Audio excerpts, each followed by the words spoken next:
येणाऱ्या ज्या इंडस्ट्री आहेत त्यांच्या काही MDना काही मालकांना रत्नागिरीमध्ये बोलवलं होतं आणि उदाहरणार्थ VIT सेमीकंडक्टरचा कारखाना आहे, त्याचे कन्नन आज आले होते.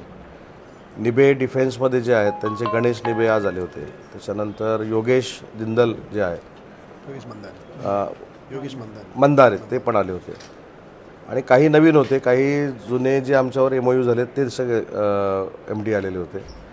आणि एक आज आम्ही निर्णय घेतला की आमच्याकडे जी जमिनीची रिक्वायरमेंट त्यांना आवश्यक आहे की निवेंडी असेल, रीळ असेल, वाटद असेल, मेरवी असेल, या ठिकाणी ज्या ज्या इंडस्ट्री आपल्याला आणायच्या आहेत तर त्यासाठी या सगळ्या उद्योजकांनी त्या जमिनीची पाहणी केली आणि त्यांनी आमच्याकडे प्रपोजल दिलं की कुठं त्यांना इंडस्ट्री करायची आहे, कशा पद्धतीची आहे. परंतु पहिल्यांदाच मला सांगायचं आहे की जी इंडस्ट्री येते ती प्रदूषण विरहित आहे. त्याच्यामुळं पहिला जो मुद्दा चक्रदेव साहेब असतो की आता आल्यानंतर काय होईल, कुठचा वायू सुटेल, काय होईल, तसं काहीच नाही. हे सगळ्या ग्रीन प्रोजेक्ट आहेत. त्याच्यामुळं ती चिंता करण्याची काही आवश्यकता नाही.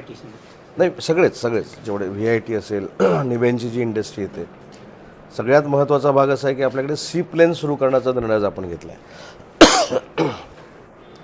ते फक्त आता भगवती बंदराच्या इथे करायचं की भाट्याच्या इथे करायचं, ती जागा स्वतः निबे फायनल करतील आणि त्याच्यानंतर सी प्लेनच्या ज्या काही परवानग्या त्यांना पाहिजेत, कशा मॅरिटाईम बोर्डाच्या पाहिजेत, त्या देखील देण्याचा निर्णय आपण घेतला आहे. टार्गेट पुढच्या मार्चपर्यंत सी प्लेन सुरू करण्याच्या संदर्भातला आमचा आज निर्णय झाला आहे. त्याच्यामध्ये 20 सीटरचे ते असेल, 2,000 रुपये त्याचं तिकीट असेल, बाकी सेंट्रल गव्हर्नमेंट बेअर करणार आहे.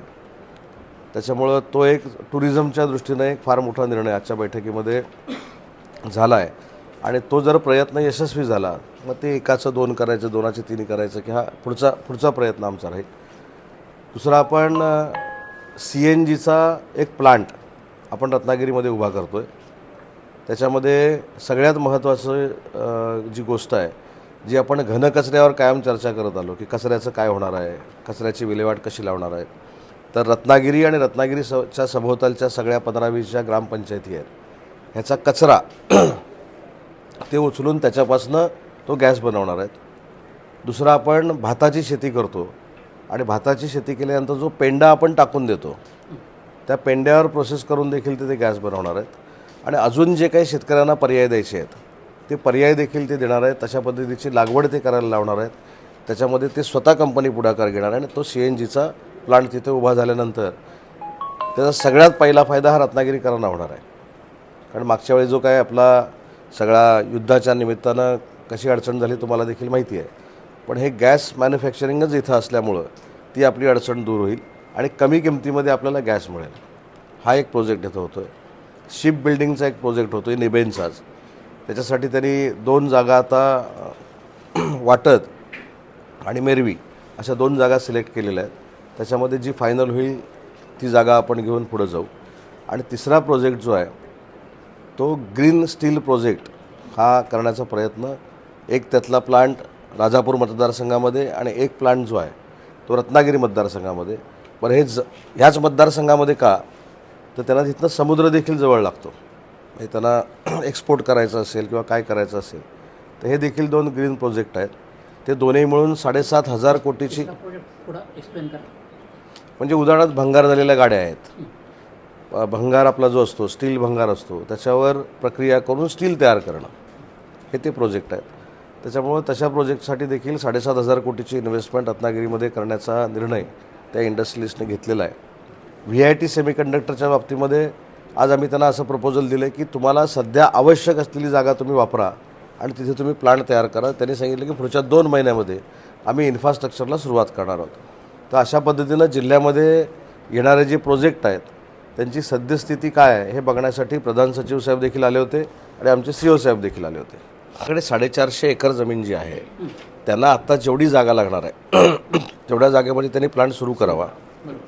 ॲडिशनल जागा आम्ही त्यांना रत्नागिरीमध्ये देतो म्हणून सांगितलं आहे. पण त्याच जागेमध्ये एका नवीन इंडस्ट्रियलिस्टनं जागा मागितली की तो प्रोजेक्ट आपल्याकडे 1 वर्षामध्ये सुरू होऊ शकतो आणि म्हणून त्यांच्यामध्ये जे कॉम्प्रोमाइज करायचं होतं ते देखील आज आम्ही कॉम्प्रोमाइज केलं. त्याची सगळी जबाबदारी CO साहेबांनी घेतलेली आहे. इथे नवीन कोणती कंपनी मी सांगितलं CNG गॅसचा मोठा प्रकल्प जो येतो आहे. हे CNG गॅस प्रकल्पामध्ये जे जो हे कचरा ते काय आहे त्याचं बनआउट करतात की हां काय प्रोसिजर काय असते? कचऱ्याची विल्हेवाट लावतात.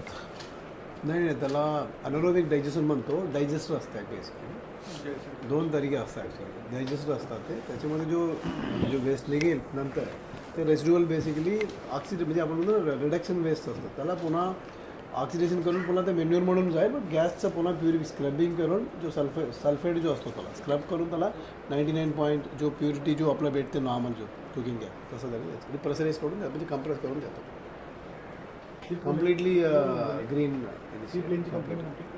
निबे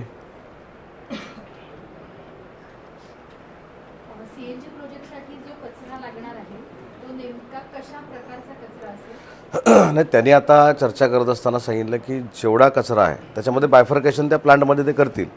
कुठचा कचरा घ्यायचा कुठचा कचरा नाही घ्यायचा. पण मला असं वाटतं की ही नॅचरल प्रोसेस आपण अनेक वर्षापूर्वी करून बघितलेली आहे गोबर गॅसमधनं. बरोबर आहे. त्याचीही ॲडव्हान्स टेक्नॉलॉजी असणार आहे असं माझं वैयक्तिक मत. कारण मी ज्यावेळी बरोबर असेल मी ज्यावेळी आता परवा शिर्डीला त्यांचा तो प्लांट बघितला तो पहिली गोष्ट सेफ्टी आहे प्रचंड त्याच्यामुळे घाबरण्याचं काहीच कारण नाही.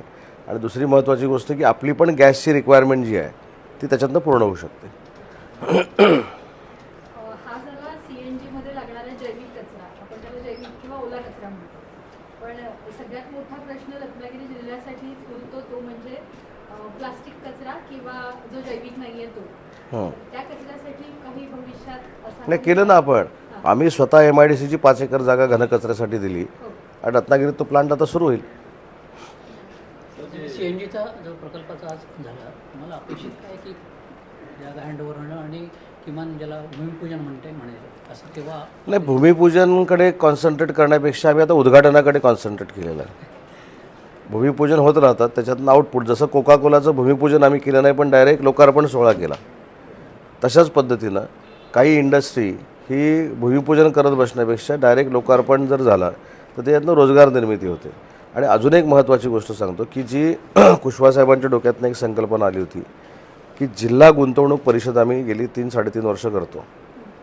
तर आपण फक्त एक जर MIDCमध्ये रत्नागिरीच्या फेरी मारली तर तुमच्या एक लक्षात येईल की आपण ह्या मोठ्या प्रोजेक्टवर बोलतो पण 15 कोटी 20 कोटी 30 कोटी 100 कोटी असे किती प्रोजेक्ट हे रत्नागिरीमध्ये ह्या वर्षभरामध्ये झालेत.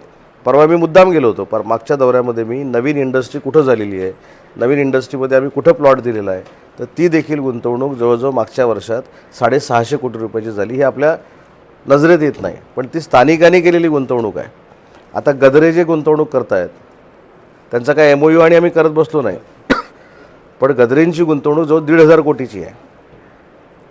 ही कुठं आपल्याला लक्षात येते. त्याच्यामुळं एम्प्लॉयमेंट जनरेशनसाठी जे जे काय आपल्याला करावं लागेल ते आम्ही MIDC म्हणून करणार आहोत.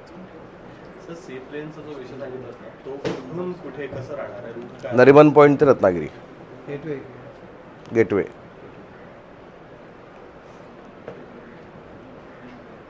जसं रत्नागिरीमध्ये विमानतळ होणार नाही असं काही लोकांची शंका होती ते आपण करून दाखवलं आणि त्याचा आता टेक ऑफ 3 महिन्यामध्ये होईल. तसंच कदाचित उद्या काही लोकांच्या मनामध्ये शंका येईल की सी प्लेन चालू होणार की नाही ते आम्ही करून दाखवू मार्चच्या अगोदर.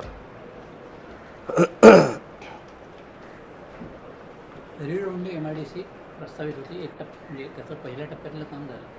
पुढे भूसंपादनाचं कामाचं भूसंपादनाच्या बाबतीमध्ये आता CO साहेब आपल्याला सांगतील. वाटत रिळुंडी मेरवी आणि वाडी खुर्द या सगळ्याची ॲक्विजिशन प्रोसिजर ही पूर्ण झालेली आहे. त्याचे अवॉर्ड करून जे पैसे द्यायचे आहेत तो निर्णय देखील येत्या 15 दिवसात CO साहेब करणार आहेत. आणि नेवऱ्याला नाही नेवरेल नाही निवेंडीला हां तेच निवेंडी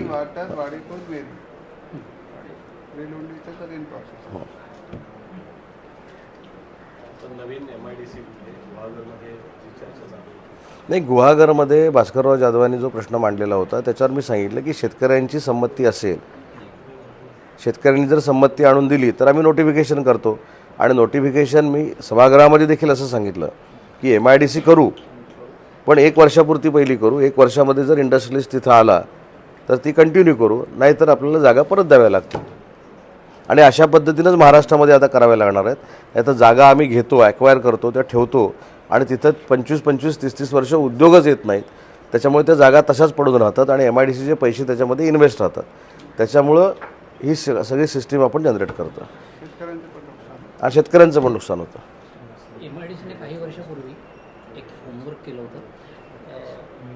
लांजा तालुक्यातल्या भांबेड परिसरामध्ये जागा ॲक्विशन करता येईल का, त्याची पुढे काय परिस्थिती झाली हे काही समजू शकलं नाही. नाही, अजून ते प्रपोजल आलं होतं, अजून काय त्याच्यावर आपण वर्किंगच केलेलं नाही. होण्याची शक्यता आहे की नाही? नाही, आधी आहेत त्या MIDCवर प्रोजेक्ट आपण आणलेलं चांगलं राहील. आता हा जो विषय आहे मी तुम्हाला सांगितलं की आता ग्रीन स्टीलचा त्यातला एखादा प्रोजेक्ट आपण तिथं नेता येईल का, त्या शिपयार्डच्या बाबतीमध्ये तिथं आपल्याला निर्णय घेता येईल का, अशा पद्धतीनं करू. सर तुम्ही काय? रत्नागिरी जिल्ह्यामध्ये 3 अणुऊर्जा प्रकल्प येण्याचा घोषणा झाली. उद्योगमंत्री म्हणून तुम्ही त्याच्याकडे काय तयारीकडे कसं बघताय किंवा होण्याची शक्यता वाटते?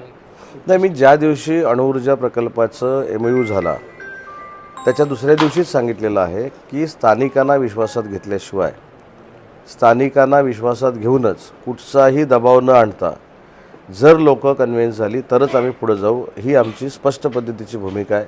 मी पहिल्यांदाच क्लिअर केलेलं आहे. काल मी देवगडमध्ये होतो परवा, तिथल्या पालकमंत्र्यांनी सांगितले की देवगडच्या एरियामध्ये आम्ही व्हायला देणार नाही, तिथल्या लोकांबरोबर ते आहेत. आता ही आमची सगळी लोकांबरोबरची भूमिका आहे. लोकांना जे आवश्यक आहे ते आम्ही करून देऊ, कुठेही जबरदस्ती करून काहीच होणार नाही. गोष्ट तुम्हाला सांगतो की सगळे अधिकारी, त्याच्यामध्ये पालकमंत्री म्हणून मी उपस्थित होतो, प्रधान सचिव साहेब उपस्थित होते, CO उपस्थित होते, आमचे जॉईंट CO होते, जिल्हाधिकारी होते, राजापूर मतदारसंघाचे आमदार किरण भैया उपस्थित होते. तर ह्या सगळ्यांनी मिळून आम्ही एक निर्णय घेतला आहे की इथं आवश्यक असलेली इंडस्ट्री जी आहे ती आल्यानंतर कोणामध्ये जर गैरसमज निर्माण होत असतील, लोकांमध्ये काही संभ्रम निर्माण होत असतील तर तो संभ्रम आम्ही सगळे एकत्र येऊन दूर करू, अशा पद्धतीचा देखील निर्णय घेतलेला आहे. परंतु याचा अर्थ कुठचाही प्रोजेक्ट जबरदस्तीनं आम्ही करणार नाही.